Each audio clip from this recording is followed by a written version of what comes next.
Seeing as this is technically the channel's 100th video, I figured I'd take the opportunity to try and make sense of the complete and utter chaos that is the continuity of Hank's past before the show. Y'all wish me luck. I have a narrow urethra, yes I do. This is my urethra.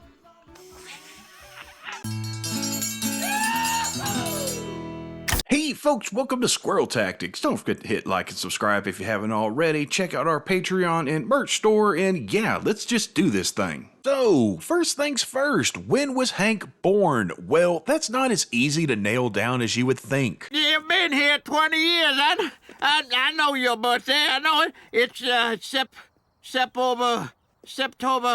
It's 22, 20, 29. If you ask Google, as folks often do these days, I mean, that's totally fine, it'll tell you April 15th, 1953. Why that date? The 1953? Yeah, that's a mystery to me. I can't really figure that one out. But the April 15th is because that's the day in 1959 that Fidel Castro began his 11-day goodwill tour in America, which supposedly included attending a Yankees game in Yankee Stadium. This was the occasion where Cotton and Topsy tried to assassinate him, but instead apparently took out some random unfortunate player on the field. Have a cigar, you weak-chinned Cuban son of a bitch!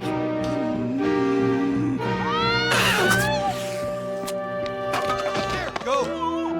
The baby's coming! Oh! No, not now, woman. I'll hold it in. Go, go, go! You're running for two, woman. Oh, let's go, let's go, let's go. Except that's not possible, because if we look at the Yankees schedule from 1959, you'll see that they were on their own goodwill tour at the time, and they didn't play a home game until April 25th, with a doubleheader at home the next day on the 26th. So Hank had to have been born on one of those 2 days, but which one? Well, luckily Tilly mentions a detail that helps us quite a bit with this issue. It was unseasonably warm that day, and all I wanted was...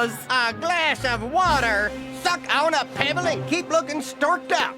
You're our ticket through the police line. So it was unseasonably warm, and if we look at the high temperatures for those 2 days, it was 74 on the 25th and 67 on the 26th. The average temperature for New York in April is 62 degrees, so if this took place on the 25th when it was 74, that could be seen as unseasonably warm. Hence, most likely, Hank's birthday is April 25th, 1959. He was born in a bathroom at Yankee Stadium, and yes, apparently everybody hated him as a baby. Look, he was a baby once. Everyone hated that baby. Hated a baby? And before y'all run down to the comments, yes, I am fully aware of the deleted scene that was meant to come after Lucky and Luann's wedding, where they state that Yankee Hanky, along with other episodes, never happened. Boy, I can't believe it was just a year ago that Luann's mama stabbed her daddy with the fork and she moved into our house. Remember that time I stole the tank from the army base? That never happened. And I wasn't born in a bathroom at Yankee Stadium while Cotton tried to kill Castro with a blow dart. Really? Bill, those were all vivid dreams you had after you ate at that revolving Hungarian restaurant in McMainerberry. Oh, yeah, you're right. But they also mentioned that the show took place over a year, which is provably impossible in multiple ways, such as Bobby's 12th birthday being in Season 1's Shins of the Father. Now, for crying out loud. Oh, good Lord, Cotton. You gave him a loaded shotgun?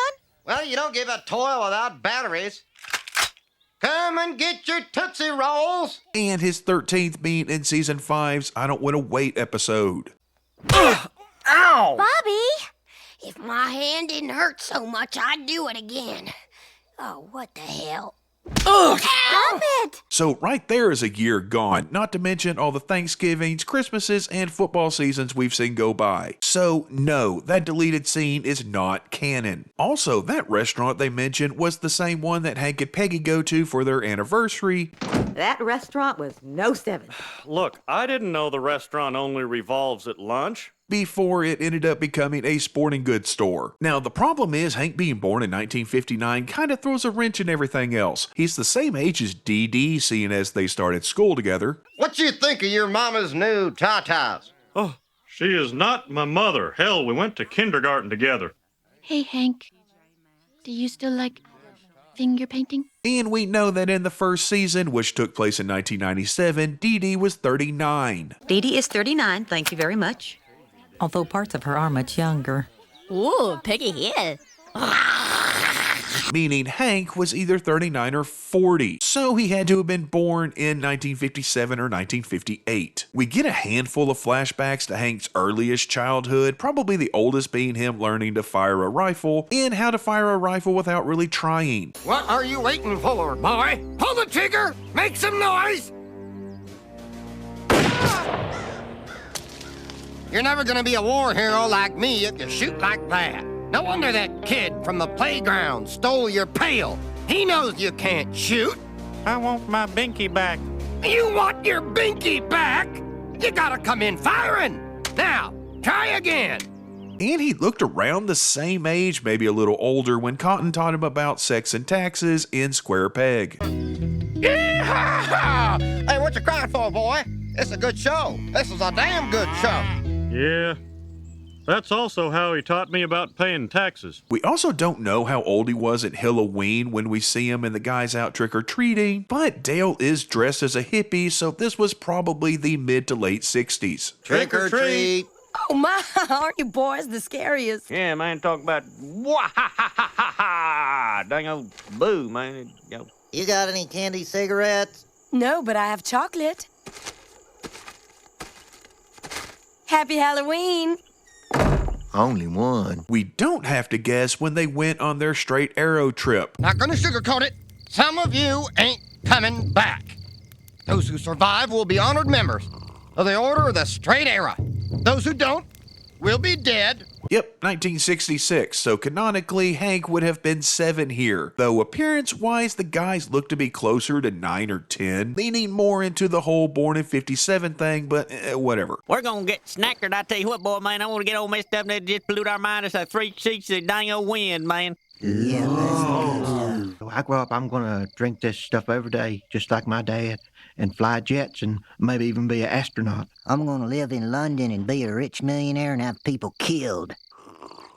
I'm gonna sell propane and propane accessories, if my grades are good enough. We also get a peek into Hank's time at school when Peggy gets a peek at Hank's permanent record in I Remember Mono. 4th grade, kicked out of chorus for refusing to sing Where Have All the Flowers Gone? For those unaware, Where Have All the Flowers Gone is an anti-war song that sounds like this. Where have all the flowers gone? So I could see 4th grade Hank not wanting to sing it. Actually, I'm more surprised that the school would have wanted him to, given this was rural Texas in the 60s. He wasn't the best at debate either, well, depending on your interpretation of how public discourse is meant to be carried out. 9th grade, told debate team to, quote, shut the hell up.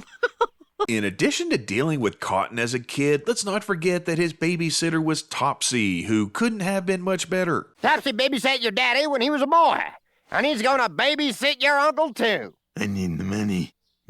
You're the au pair they were talking about? Come here, son. Go and get a good look at you. And as we see with what looks to be a high school-aged Hank, his mother Tilly wasn't exactly in the best mental state to help him much either, seeing as she was in La La Land while Cotton demonstrated his patented dish cleaning method. I'll help you with your dishes. Mom? Mom, what should I do? Mom?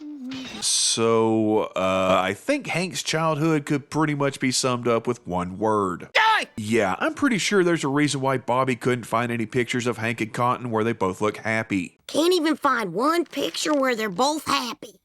Wait, if you splice Grandpa's head over yours in the wedding photo, it'll look like Dad and Grandpa are shaking hands. And we'll put it on a mug. This, by the way, is what that mug ended up looking like. Who would like a hot cup of love? I'm not exactly sure how old Hank was when he started boxing at the YMCA. But we know he does because he mentions it twice when trying to give away his old boxing gloves. First to Bobby, and Bobby goes nuts. Okay, now try to hit me with a punch as hard as you can. Come on. You leave your face open, you're gonna get popped. See? Pop, see? You left yourself open, Dad. Pop, pop. and then later in a slightly different color to Luann in Boxing Luann. Luann, I always hoped to give my old boxing gloves from the Y to Bobby, but, well, you know. Anyway, I'd be honored if you'd wear these in your next match.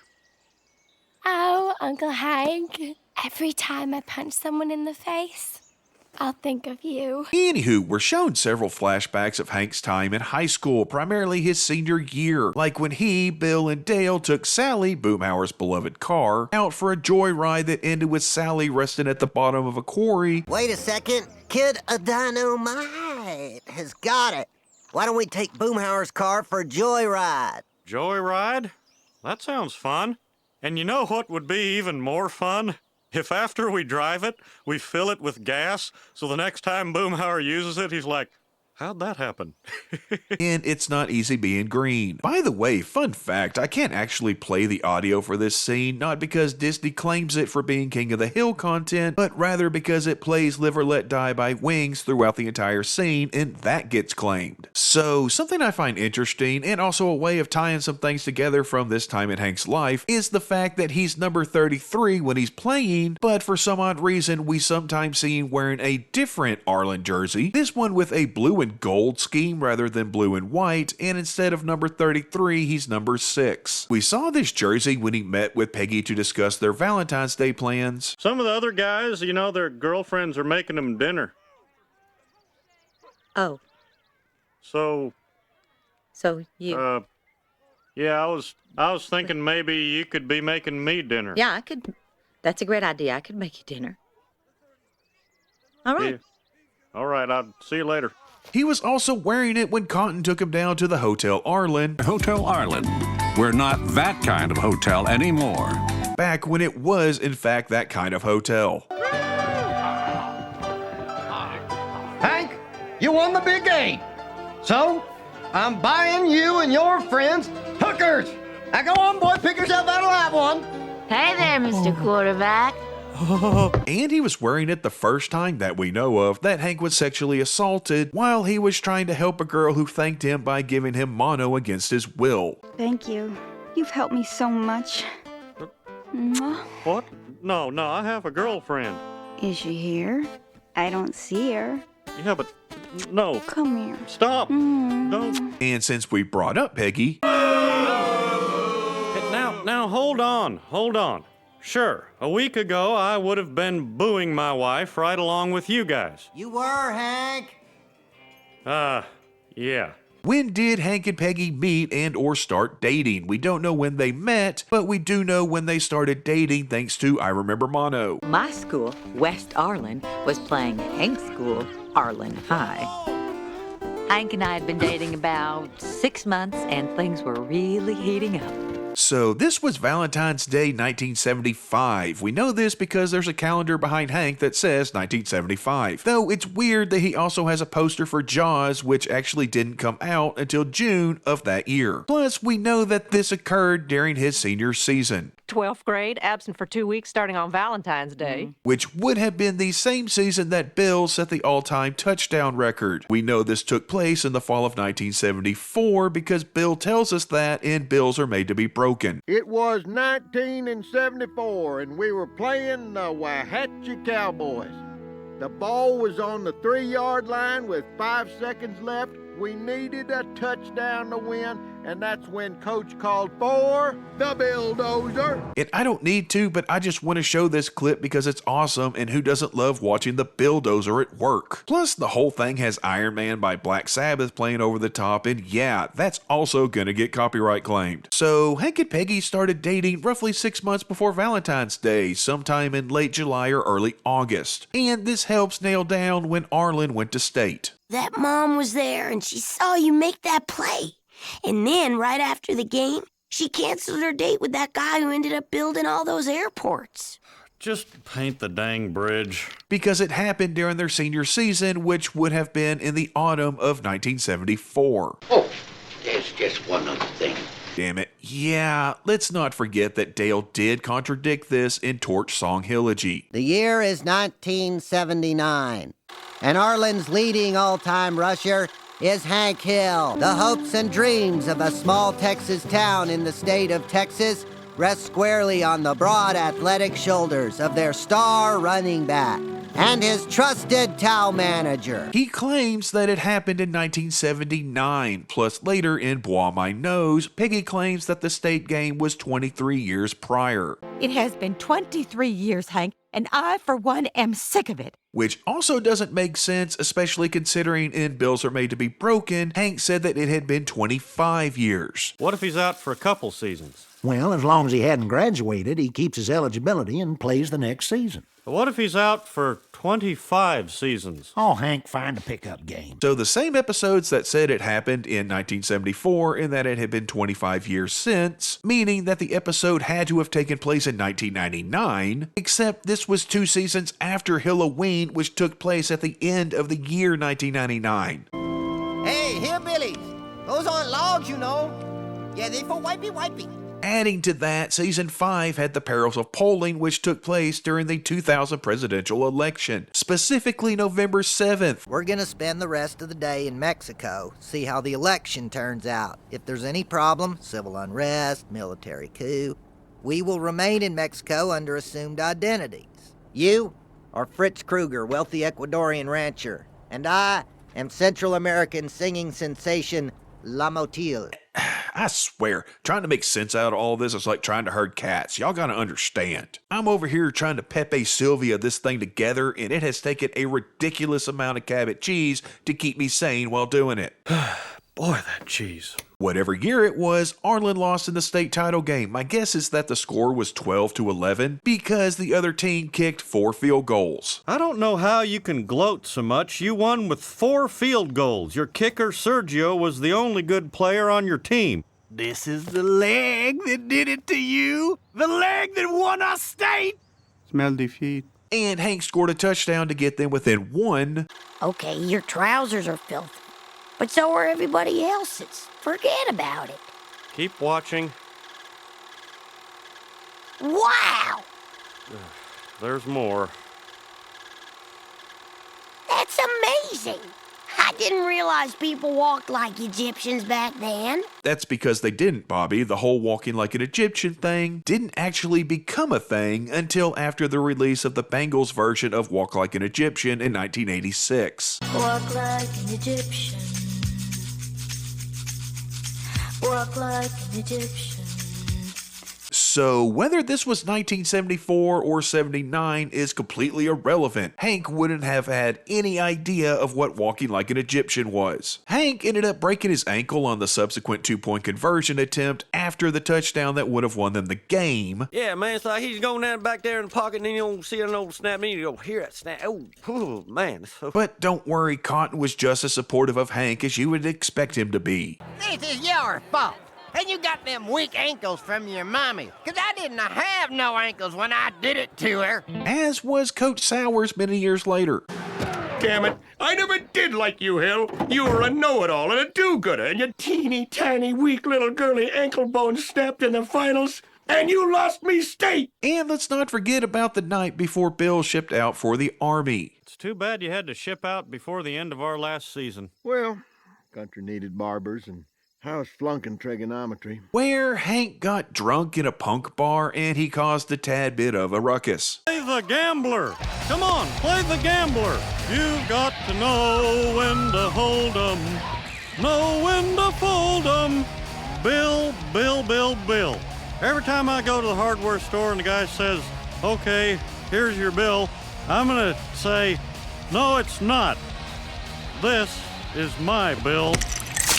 Yeah, luckily Bill was there to handle things, but Boomhauer did a terrible job of keeping track of Hank and allowed Hank to get a tattoo of Bill's name on the back of his head.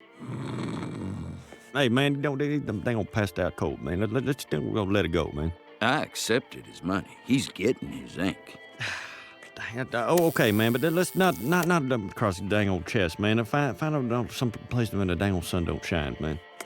Yes, it was better than across his chest, but still. Anywho, according to As Old as the Hills, Hank and Peggy got married in 1979. The episode takes place in 1999, and they're celebrating their 20-year anniversary. Happy anniversary, baby.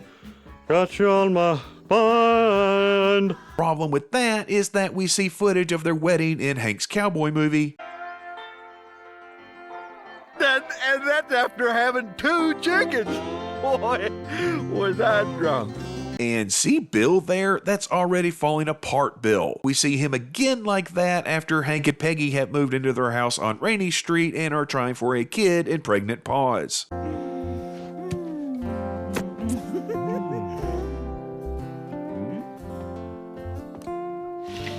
Except this isn't right, because Hank and Peggy had been married for 20 years, while Dale and Nancy had been married for 16. We know this from Hank's exchange with John Redcorn and Spin the Choice. So, what did you say to Dale? Nothing. Yet. I can't believe she left me. For that. She didn't leave you for that.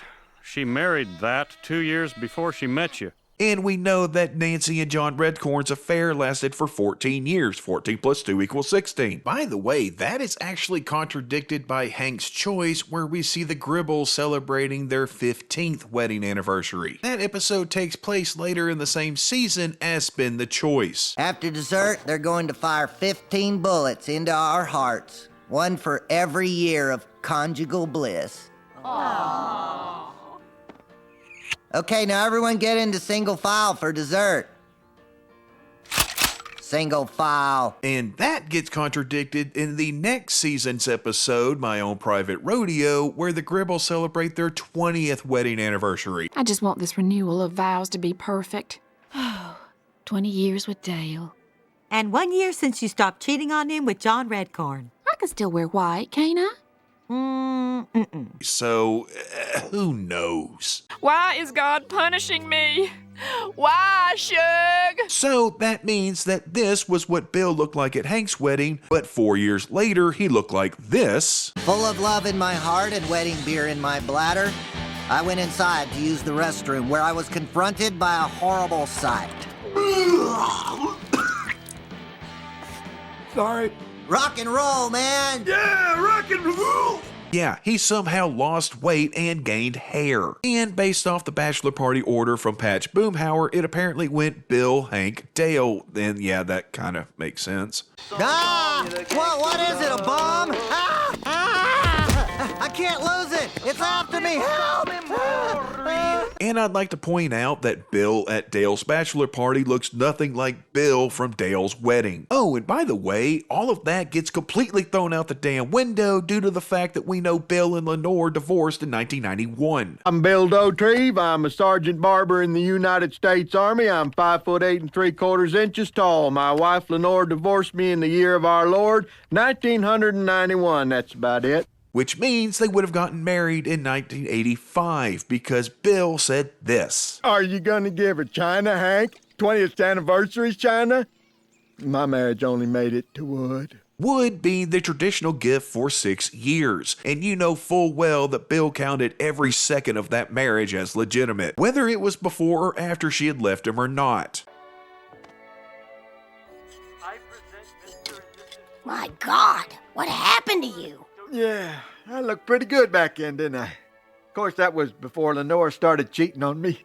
2 weeks before. So Bill looked like this at his bachelor party in 1985, yet looked like this at Hank and Peggy's wedding in 1979. Yeah, the math ain't mathin' here, but at least we know how Hank proposed to Peggy. I surely am not unfond of you, Peggy. I tell you what.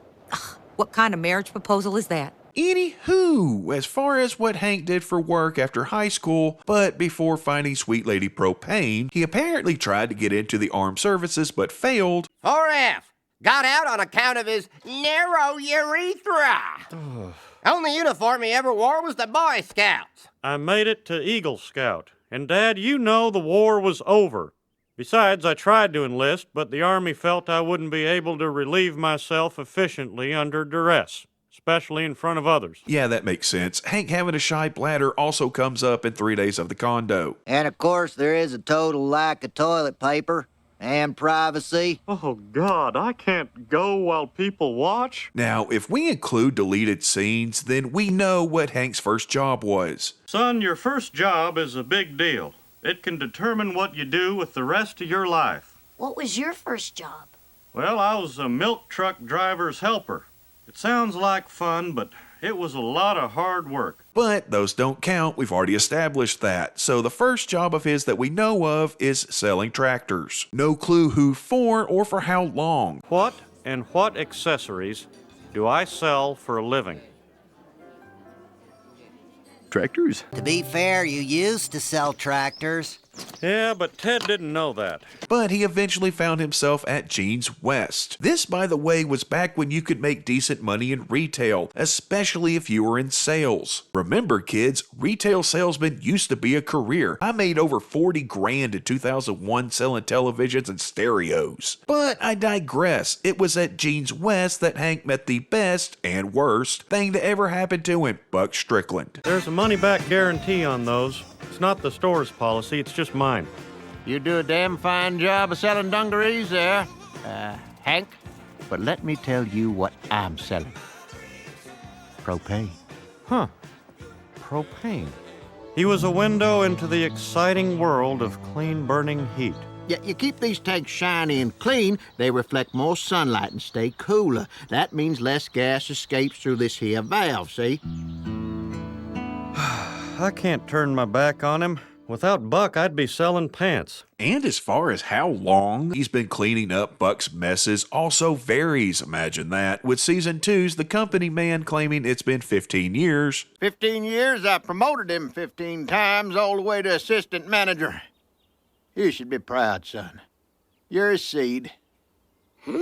I'm my daddy's seed. Whereas in Season 13's What Happens at the National Propane Gas Convention in Memphis stays at the National Propane Gas Convention in Memphis, it stated that it's been 23 years. Do not worry, Hank. You have kept him out of trouble for 23 years. If anyone can shield Buck Strickland from booze and women at a convention in a good time town, it's you. But if you need me for backup, I am an expert fun blocker. Can't help but find it odd that Peggy says that two different things, how long he's been working for Buck and how long it's been since the state title game, are both 23 years. But it's Peggy, whatever. Suffice to say, he's been there a while. At some point, Hank and Peggy go through a smoking phase. Not quite sure where this one fits in, but it apparently fits in somewhere. Part of it looks like they may have been in high school, and yet again, I can't play the audio due to music copyright. So, moving on. They moved into an efficiency apartment at some point.